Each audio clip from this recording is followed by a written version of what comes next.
Kuwait হলো মরুভূমির দেশ, যে দেশে বালি মাটির কোনো দেখাই নেই। আমার পিছনে যা যা দেখছেন পুরোটাই হচ্ছে বালি। এখানে মাটির কোনো ভাবই দেখবেন না। আসলে শীতকালীন এদের মজা হচ্ছে এই মরুভূমিতে এসে।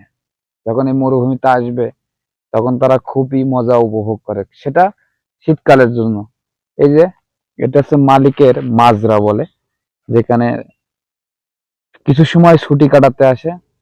এটা হচ্ছে মালিকের স্থানীয় জায়গা, সরকারের কাছ থেকে কিনে মাজরা বানিয়েছে ছুটি কাটানোর জন্য। বাট এই পাশে যা দেখছেন সবই হচ্ছে মরুভূমি।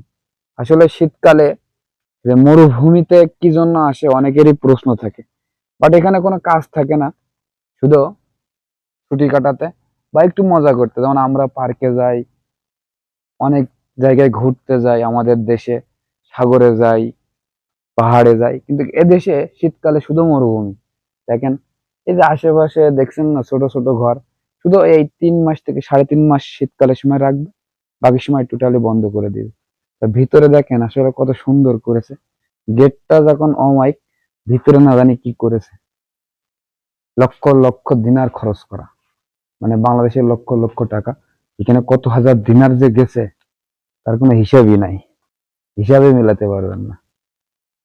এই যে গাছগুলো লাগিয়েছে জাস্ট শুধু শীতের জন্য, গরম সময় হয়তো তো এ বাঁচবে না কখনো, কারণ এত পরিমাণ তাপ থাকে যে কারণে এখানে বাঁচবে না।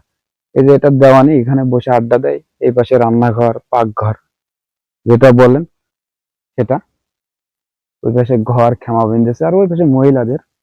এই যে এই পাশে যারা কাজ করে তাদের জন্য। এখানে 2টা মানুষ কাজ করে। গরমের সময় কাজের যে চাপ থাকে, প্রেশার থাকে, তার থেকে দ্বিগুণ থাকে শীতের সময়। যদি আপনি এই কর্নার থেকে ভিউটা দেখেন তো অবাক হয়ে যাবেন, কত সুন্দর।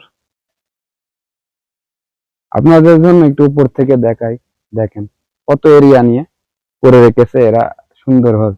আসলে বালির দেশ আমরা বলি, কিন্তু এরা ছুটি কাটানোর জন্য বা মজা করার জন্য এত টাকা ইনভেস্ট করে এবং সেটা খরচ করে। আফসোস যে এর থেকে গরিব এলাকায় দিয়ে দেওয়া এটাই ভালো।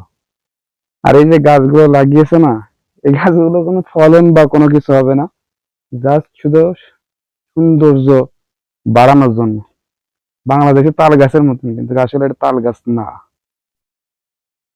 এই যে প্রত্যেকটা জায়গায় দুবলো ঘাস লাগিয়ে রেখেছে, ঠিক আছে?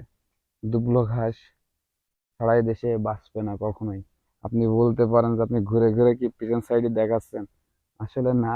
আমি একটা জায়গায় বসার প্রসেসিং করছি, এটা হচ্ছে মূল কথা। আমি বসে কটা কথা বলি। এদের টাকা খরচ করার জায়গা নেই, কিন্তু হ্যাঁ এটা সরকারের কাছ থেকে কিনেছে, ভালো কথা। এটা এরা বিক্রিও করতে পারবে, দাম পাবে, বিক্রি করে দেবে হয়তো বা একসময় কাজ কাম করে, হয়তো সৌন্দর্য বাড়িয়ে অলরেডি বেচে দেবে। কারণ এরা রাখবে না এটা। হয়তো বা অনেকে রেখে দেয় যাদের টাকার কোনো সমস্যা হয় না, কিন্তু যারা বিজনেস করে তারা টোটালি বেচে দেয়, রাখে না। তবে ভালো থাকবেন, সুস্থ থাকবেন এবং প্রত্যেকটা প্রবাসী ভাইয়ের জন্য অবশ্যই দোয়া করবেন। আল্লাহ হাফেজ।